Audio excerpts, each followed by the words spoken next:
हम यहाँ पे किसकी बात कर रहे हैं कि वेव एटेनुएशन की बात कर रहे हैं। ठीक है, तो वेव एटेनुएशन क्या आपके पास, एटेनुएशन का मतलब होता है कि वेव जो है वो कैसे आहिस्ता आहिस्ता खत्म हो रही है। ठीक है, तो क्या हो रहा है, एटेनुएशन का क्या मतलब होता है, reduction in the energy of your travelling wave as it propagates to the medium. यानी किसी मीडियम में से जब कोई वेव प्रोपोगेट कर रही हो तो वो उसकी एनर्जी कैसे रिड्यूस होगी। ठीक है, वेव एटेनुएशन हो रही होगी। ठीक, तो up till this lecture we have only considered real value dielectric constant. This was not too bad for on our side because the imaginary part of the dielectric constant is only non-zero near a resonant frequency. ठीक, अगर आपको याद होगा तो हमने यही पढ़ा था कि जो हमारे पास डाइलेक्ट्रिक कांस्टेंट था, अगर हम इसको देखें स्टार्ट पे भी आप देखें कि जो इमेजिनरी पार्ट था वो सिर्फ रेजोनेंट फ्रिक्वेंसी वाले पॉइंट पे क्या होती थी, उसकी पीक वैल्यू होती थी।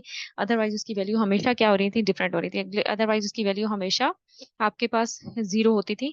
तो यहाँ पे देखा इमेजिनरी पार्ट, इसीलिए अभी तक हमने जितनी भी स्टडी की उसमें हमने सिर्फ किस पार्ट को किया, रियल पार्ट को स्टडी किया था और उसका बिहेवियर देखा कि आपके पास रेजोनेंट फ्रिक्वेंसी जब ड्राइविंग फ्रिक्वेंसी से कम है तो क्या है, या ज्यादा है तो कम है, उस बिहेवियर को देखा। तो इसीलिए कह रहे हैं कि ये इसीलिए अच्छा था क्योंकि इमेजिनरी पार्ट सिर्फ रेजोनेंट फ्रिक्वेंसी पे पीक देता है, बाकी नहीं। और what does the addition of imaginary part to the dielectric constant means physically, इसका मतलब क्या हुआ कि जब हम इमेजिनरी डाइलेक्ट्रिक कांस्टेंट को फिजिकली ऐड करेंगे यानी उसको भी इंक्लूड करें तो उसका क्या मतलब बनेगा। हम अगर इमेजिनरी पार्ट वेव वेक्टर के देखें तो हमारे पास क्या होगा, हम देखते हैं प्लेन वेव ट्रेवल कर रही है जी डायरेक्शन में ट्रेवल कर रही है, मतलब कि ई की वैल्यू हमारे पास क्या आ रही है, E equals to E into exponential time iota k z minus omega t which passes near a resonant atom, resonant atom के करीब करीब पास करे तो तब आपके पास k वेक्टर क्या हो जाएगा, ये हो जाएगा। अच्छा, k वेक्टर कैसे आएगा ये मैं आपको बता देती हूँ, ये थोड़ा ऑप्टिकल है, ये आपको थोड़ा ज्यादा अच्छे से याद होगा, ईएमटी में आप लोगों ने किया होगा और उसमें आपने थोड़ी सी करेक्शन भी करनी है जो मुझसे यहाँ पे थोड़ी गड़बड़ हो रही थी। वो क्या, v किसके इक्वल होता है, सी बाय एन के इक्वल होता है, और साथ बी किसके इक्वल है, एफ लेमडा के इक्वल है। दोनों को इक्वेट करें, C by N is equal to F lambda हो जाएगा। ओमेगा किसके इक्वल होता है, टू पाई एफ के इक्वल होता है, तो एफ किसके इक्वल आ जाएगा, ओमेगा बाय टू पाई के। और के किसके इक्वल आ जाएगा, के आपके पास टू पाई बाय लेमडा के इक्वल होता है। ठीक है, तो इसका मतलब है कि ये जो इक्वेशन आपके पास आई है, जो हम इक्वेशन लिख रहे हैं ये वाली इक्वेशन, तो इसकी वैल्यू क्या आ जाएगी, इसमें वैल्यू एफ की वैल्यू भी पुट कर देंगे और यहाँ पे लेमडा की भी। तो हमने क्या लिखा, एफ की जगह क्या आ जाएगा, ओमेगा बाय टू पाई, और के की जगह क्या था, हाँ यहाँ पे गड़बड़ हुई है, ये आपने सही कर लेना है। ठीक है, ये मैंने यहाँ से थोड़ा सा इसमें लेमडा जो है वो क्या हो जाएगा, लेमडा ऊपर चला जाएगा तो टू पाई बाय के हो जाएगा। ठीक है, तो यहाँ पे क्या आ जाएगा, टू पाई बाय के, ये तो ठीक है, टू पाई बाय के हो जाएगा। तो इसकी जगह वैल्यू पुट की तो अब आपके पास क्या हो जाएगा, टू पाई और टू पाई आपस में कैंसिल हो जाएगा, ओमेगा बाय के। तो सी बाय एन किसकी इक्वल आ जाएगा, ओमेगा बाय के इक्वल आ जाएगा। V simple velocity one by under root mu epsilon के इक्वल होता है। और यू आपको पता है किसके इक्वल होता है, यू आप डाइलेक्ट्रिक सिंपल ले रहे होते हैं तो ये आपके पास एब्सोल्यूट परमिटिविटी, मैग्नेटिक परमिएबिलिटी और रिलेटिव परमिएबिलिटी के इक्वल होता है। तो हमने म्यू की जगह म्यू नॉट और म्यू आर लिख दिया, एप्सिलॉन की जगह भी एप्सिलॉन एप्सिलॉन आर लिख देना है। सी किसके इक्वल होता है, सी जो है वो दो सिर्फ एब्सोल्यूट के इक्वल होता है, तो इसलिए हम one by under root mu naught epsilon naught के इक्वल लिख देंगे।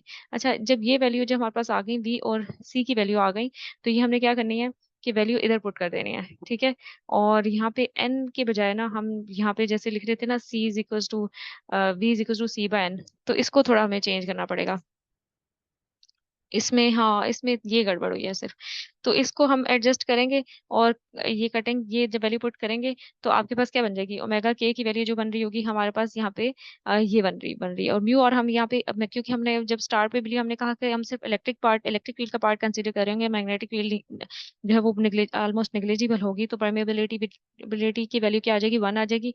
तो आपके पास सिंपल जो है वो यहाँ पे क्या वैल्यू बन रही होगी, आपके पास वैल्यू बन रही होगी, म्यू की जगह वन पुट कर देंगे, अंडर रूट ई बन जाएगा। ठीक है, अच्छा यहाँ पे गड़बड़ थोड़ी जो ये हुई है कि ओमेगा पे के की वैल्यू तो हमने ठीक तरीके से फाइंड कर ली है। ठीक है, बट यहाँ पे ना के जो है आप देखें यहाँ पे इधर आ रहा है और ओमेगा इधर आ रहा है, इसको आपने देखना है बेटा कि कैसे ये हो रहा है। ठीक है, ये करेक्ट करके मुझे बताना है। और ये थोड़ा इसकी कैलकुलेशन का ही कुछ गड़बड़ मैंने यहाँ पे की है, ये आप लोगों ने देख लेना है। ठीक है, और यहाँ पे के इसके इक्वल आ जाएगा इक्वल्स टू, या मैं इसको खुद भी अगेन देखूंगी, K is equals to omega under root E K equal आ जाएगा। यानी इसको इस तरीके से सॉल्व करके हमारे पास के वेक्टर ये आ जाएगा। और ये हम कह रहे थे कि आपके पास इमेजिनरी पार्ट में अगर इलेक्ट्रिक फील्ड ये है और यहाँ पे जो के वेक्टर है वो उसकी वैल्यू हमारे पास क्या आ रही है, ये आ रही है। ठीक है, अच्छा फिर साथ ही ही हम क्या कहते हैं कि आपके पास हमें इसमें भी क्या करना है कि इसमें भी हम रियल और इमेजिनरी पार्ट हमें के वेक्टर के चाहिए, तो वो कैसे आएंगे हमारे पास, ठीक है। वो ऐसे होगा आपके पास, वो ये हो जाएगा कि हम बीटा के साथ लिख देंगे और यहाँ पे आप बता देंगे कि हमारे पास क्या बन रहा है कि प्लस आयोटा अल्फा बाय 2, ये आपके पास आ गया, ठीक है। अब आप क्या करेंगे, ई किसके इक्वल है, ई इक्वल है E X exponential term this term K, ये जो एक्सपोनेंशियल टर्म थी और एक्सपोनेंशियल टर्म में के था, तो के की जगह मैंने अब ये वैल्यू पुट कर देनी है जो भी हमने फाइंड किया वे वेक्टर रियल और इमेजिनरी की फॉर्म में लिखे हैं। तो हमारे पास क्या आ जाएगा, बीटा सम कांस्टेंट आ जाएगा प्लस आयोटा और ये सारी टर्म और माइनस ओमेगा टी। अब इसको क्या करेंगे, एक्सपोनेंशियल टर्म में एक दफा आपके पास ये बीटा टर्म के साथ आ जाएगी और एक इसको जो मल्टीप्लाई करेंगे आयोटा स्क्वायर के साथ ये आ रहा है टर्म, और ये माइनस आयोटा ओमेगा टी बन रहा है। जो आयोटा स्क्वायर वाली टर्म है ये माइनस के साथ आ जाएगी, मतलब ये रियल पार्ट बन गया। अभी बाकी दोनों जो है वो क्या इमेजिनरी पार्ट है। और अब मैं क्या करूंगी, इसमें से रियल पार्ट को मैं अलग लिख दूं, वो ये आ जाएगा, और इमेजिनरी पार्ट ये अलग करके हमने लिख लिया, वो ये आ गया, ठीक है। तो ये क्वेश्चन आपके पास रियल और इमेजिनरी पार्ट बन गया। इस तरीके से इलेक्ट्रिक फील्ड का आपके पास ये इमेजिनरी और रियल पार्ट बन गया जब हमने के की रियल और इमेजिनरी पार्ट क्या किया, इसके अंदर वैल्यू क्या की हमने इसके अंदर सब्स्टिट्यूट की, ठीक हो गया। अब इसमें क्या पता चल रहा है हमें, real part of wave number serves its usual role setting life spatial scale of oscillation. तो रियल पार्ट तो सिंपल वही ऑसिलेशन करोगे जैसे भी हम पहले पढ़ भी चुके हैं, ठीक है। जबकि imaginary part of wave vector describes the exponential attenuation of the wave in space. In other words, electric field gets weaker in the z direction. तो जो imaginary part है उस exponential part है, exponential part ही हमें बता रहा होगा कि कैसे wave attenuate कर रही होगी, या wave जो है उसमें reduction हो रही है उसके amplitude में या उसकी energy में, तो वो imaginary part बता रहा होगा। अच्छा, आपके पास ना जो डाइलेक्ट्रिक लॉस एक टर्म होती है डाइलेक्ट्रिक लॉस, तो डाइलेक्ट्रिक लॉस के बारे में पूछा जाए तब भी आप यही बता सकते हैं कि इसमें जो ये इमेजिनरी पार्ट होता है यही डाइलेक्ट्रिक लॉस के बारे में बताता है। और यहाँ पे देखें, intensity of the wave which is what is actually measured as E square becomes fall off as this, यानी एक्सपोनेंशियल टर्म के साथ वो क्या करेगी, फॉल करेगी। तो अल्फा क्या हुआ यहाँ पे, एटेन्युएशन कांस्टेंट हो गया, या हम इसे क्या कह सकते हैं, एब्जॉर्प्शन कांस्टेंट, ठीक है। क्योंकि जितनी वो एनर्जी एब्जॉर्ब करता है वो हीट के फॉर्म में क्या करता है, लॉस करता है, उसी को हम क्या कहते हैं, डाइलेक्ट्रिक लॉस, ठीक है। Attenuation is larger near each resonant frequency. तो हमने देखा कि जहाँ पे आपके पास पीक वैल्यू आ रही है इमेजिनरी पार्ट में, वहां पे एटेन्युएशन क्या हो रही है, ज्यादा हो रही है। Where we expect the radiation to be exciting the electron of the molecule, यानी आपके पास बिल्कुल ये जो रेजोनेंट वाला पॉइंट है यहाँ पे एटेन्युएशन क्या होगी, ज्यादा होगी, ठीक है, क्योंकि एब्जॉर्प्शन ज्यादा होगी। और फिर इसके बाद आपके पास एटेन्युएशन भी यहाँ पे इसी पॉइंट पे क्या हो रही होगी, ज्यादा हो रही होगी। The wave can be attenuated by two things, दो चीजें हो सकती हैं जिसकी वजह से वेव जो है वो अटेनुएट कर सकती है। वो क्या, आपके पास by losing its energy to the material, यानी मटेरियल अगर आपके पास वेव अपनी एनर्जी मटेरियल को दे दे, और by losing its energy backward as a reflected wave, या वेव रिफ्लेक्ट बैक कर रही हो तो तब भी बैक रिफ्लेक्शन की वजह से भी उसकी एनर्जी क्या हो सकती है, लूज हो सकती है। In other words, since the wave number k is the square root of permittivity, k can have imaginary part in two waves। अब दो पार्ट में इसके हो सकते हैं क्या, permittivity having an imaginary part absorption हो सकता है, permittivity being negative part reflection part. हाँ, क्योंकि अभी के की भी हमने दो वैल्यू बताई ना, के की हमने ये कहा था इसका रियल पार्ट और इमेजिनरी पार्ट है, तो एक पार्ट जो होगा एब्जॉर्प्शन का पार्ट होगा और दूसरा क्या होगा हमारे पास, रिफ्लेक्शन का पार्ट होगा। If the material is thick enough and attenuated wave will be completely absorbed or completely reflected so that the no wave make it out the other side of the material। अगर आपके पास wave अगर खत्म भी हो रही है बीच में, एटेनुएट भी कर रही है, उसकी एनर्जी रिड्यूस भी कर रही है, तो क्या होगा, उसकी एनर्जी या तो कम्प्लीटली मटेरियल अगर इतना थिक है उसके अंदर एब्जॉर्ब हो जाएगी, या कम्प्लीटली रिफ्लेक्ट कर जाएगी, कोई वेव उसमें से पास होके बाहर आगे मटेरियल के अदर साइड नहीं जाएगी।